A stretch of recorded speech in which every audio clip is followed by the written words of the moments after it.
Salut à tous, c'est Clem. Aujourd'hui, on se retrouve pour une nouvelle vidéo update lecture pour vous parler justement de mes récentes lectures parce que j'avoue que là, vu que je suis en vacances, j'ai bien plus le temps de lire, donc ces vidéos-là risquent d'être un peu plus fréquentes et j'attends pas d'avoir une pile monstrueuse de bouquins pour vous en parler parce que sinon les vidéos durent 1 milliard d'années, j'ai la flemme, vous avez la flemme, tout le monde a la flemme.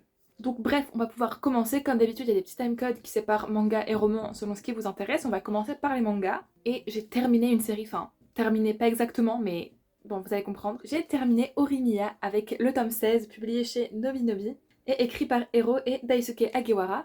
Et du coup, le tome 16 conclut l'histoire principale de la série. Donc c'est le dernier tome si vous voulez avoir toute l'histoire. On a aussi à la fin quelques petites histoires bonus, genre 3 histoires bonus, genre c'est vraiment de quelques pages seulement, enfin de chapitres quoi. Mais il va avoir un 17e tome, je crois, à la rentrée 2024, donc vers septembre, je crois, qui reprend des histoires bonus, enfin des... Je sais pas si c'est sur le couple principal ou sur Todevin ou juste des trucs en plus. Mais en tout cas, normalement, ça se suffit à lui-même. Pour la conclusion de la série, j'ai mis 19 sur 20, j'ai beaucoup aimé. Et cette série, justement, c'est l'histoire de Ori et Miyamura qui sont au lycée et qui vont tomber amoureux, qui vont apprendre à se découvrir. Et du coup, c'est vraiment juste un manga tranche de vie où on suit le couple et leurs amis. Et du coup, c'est une histoire d'amour, d'amitié et une histoire de lycéen, quoi. C'est pas prise de tête, il n'y a pas vraiment un gros fil scénaristique à suivre, c'est juste voilà, à chaque tome et à chaque chapitre des petites histoires, etc.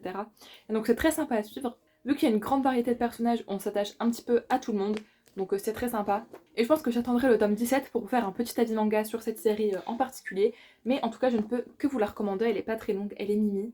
Et il y a aussi un animé que je n'ai pas vu et je ne sais pas si je compte le voir, parce que vu que j'ai lu le manga, je sais pas. En tout cas, sachez que Ori, je ne l'ai pas trouvée si insupportable que ça, même si des fois elle me crispe un petit peu. C'est pas mon personnage féminin préféré, mais c'était bien sympathique et en plus le dernier tome est rose, donc je pense que c'est fait pour moi. Ensuite, en scan, j'ai lu les tomes 6 et 7 de Time Shadows. Encore une fois, je fais mal mon boulot, j'ai pas l'auteur, j'ai pas la maison d'édition, je n'ai rien. Si, je crois que c'est publié chez Kana dans la collection Dark Kana. Et Time Shadows, c'est l'histoire d'une île où il y a quelques petits problèmes. On va suivre notre personnage principal masculin qui va revenir sur cette île parce que sa meilleure amie d'enfance est décédée. Et du coup, quand il arrive sur cette île, il va se rendre compte que, bon déjà, ok, sa bestie, elle est morte, mais il y a aussi d'autres problèmes.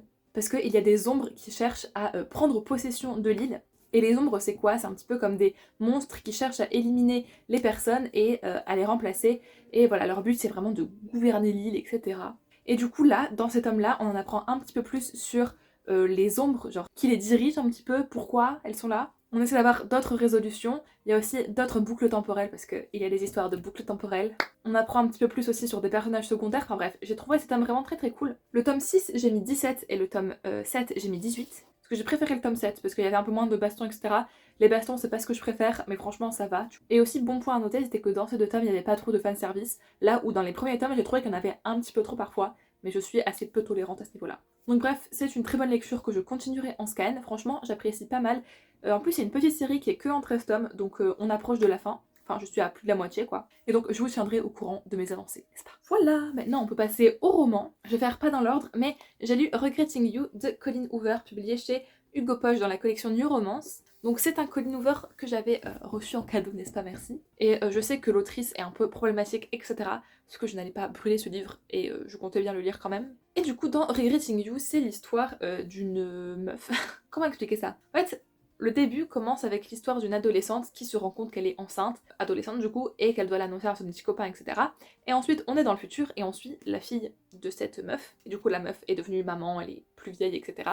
Et il y a un drame familial qui se passe, qui va peut-être séparer mère et fille, mais qui au final va peut-être leur permettre de mieux se retrouver, n'est-ce pas? Et du coup, en parallèle, on a la vie d'adolescente de la fille, du coup, qui se développe, qui a ses propres problèmes en plus du drame familial. On a aussi quelques points de vue avec la mère. Donc franchement, j'ai bien aimé en fait. Je sais qu'on peut critiquer Colin Hoover pas mal de choses, et même que son écriture n'est pas si waouh que ça, mais on peut pas lui retirer, c'est que c'est vraiment très accrocheur, genre c'est très page-turner en fait. C'est-à-dire que ça s'est lu assez vite, alors qu'il y a presque 500 pages quand même. Mais le fait qu'il y ait une alternance de points de vue, qu'il y ait des problématiques qui soient similaires mais en même temps différentes entre mère et fille, qu'on a envie de savoir le drame, genre qu'est-ce qui s'est passé, quel est le what the fuck autour de tout ça, qu'on a envie de savoir l'évolution des relations entre les persos, etc. Bref, c'était très très prenant. La fin était pas mal, mais je reste sur ma fin justement, à propos des lettres de Chris et Jenny. Donc pour ceux qui ont lu, vous savez, mais moi j'aurais beaucoup aimé les voir.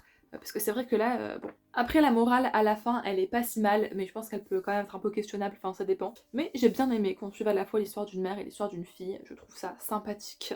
Et j'ai l'impression que les personnages ne sont pas tout blancs, tout noirs, ils sont un petit peu nuancés, n'est-ce pas, ce qui est plutôt sympathique. Donc je vous le recommande, mais est-ce que vous voulez donner de l'argent à Colleen Hoover? Ça c'est un autre problème. Ok, ensuite j'ai parlé d'une énorme bricasse qui est My Missing Piece, écrit par Acacia Black et publié chez Nisha, etc.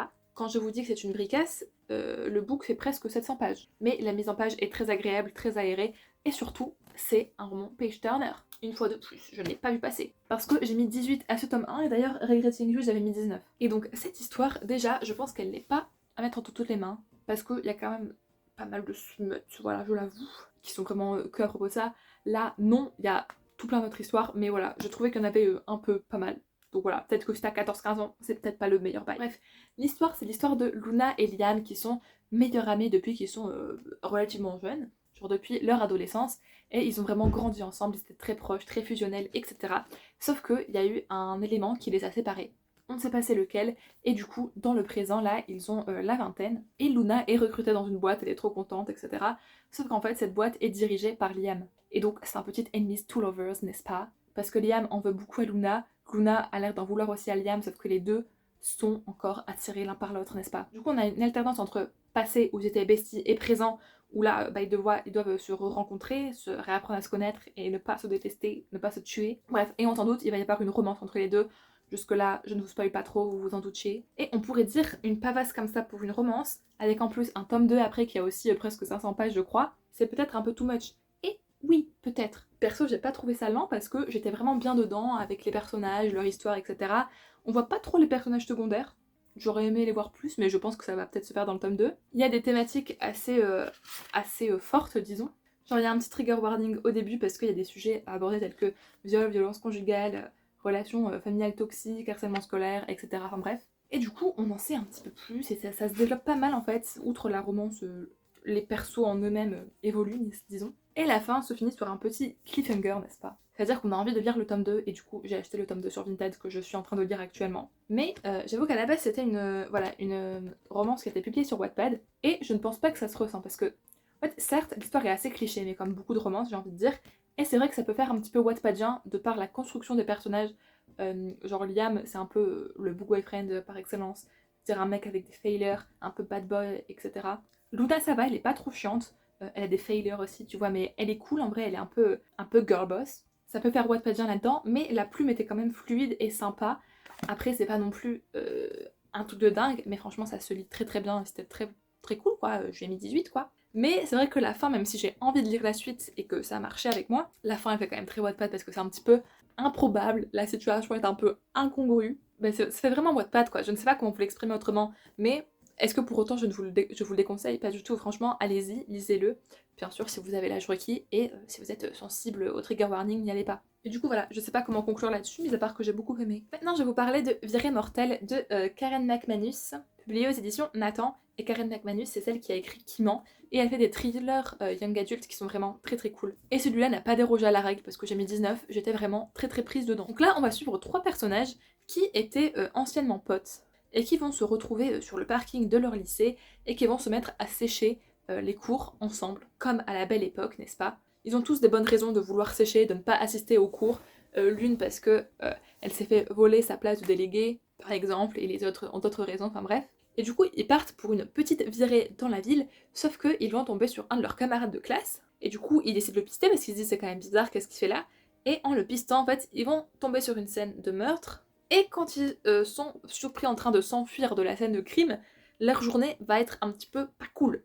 Et du coup, ils vont essayer de résoudre à la fois qui a tué et de se sortir les fesses de ce bourbier. Et encore une fois, c'était très passionnant. Karen McManus sait très bien écrire. Les persos sont attachants, leurs relations sont attachantes. On a envie de savoir comment ça se fait. Perso, j'avais pas d'idée. C'est peut-être, enfin, certains diront que c'est peut-être un petit peu improbable encore une fois. La résolution est un peu cocasse. Perso, je lis pas beaucoup de thrillers, donc je ne sais pas si tous les thrillers sont voués à être cocasses. Et là, certes, ça l'est un petit peu, mais je me dis, c'est aussi plausible, tu vois, ça peut arriver. Bon, très peu souvent, mais ça peut arriver. Et le principal, c'est juste qu'on ait passé un bon moment, qu'on s'attendait pas, et que ce soit pas non plus un truc totalement farfelu. Là, c'est pas totalement farfelu, c'est un peu saugrenu, j'avoue. Et voilà, je vous balance des mots comme ça, ouh. Mais du coup, ouais, non, c'est très très sympa, très prenant, j'ai beaucoup aimé.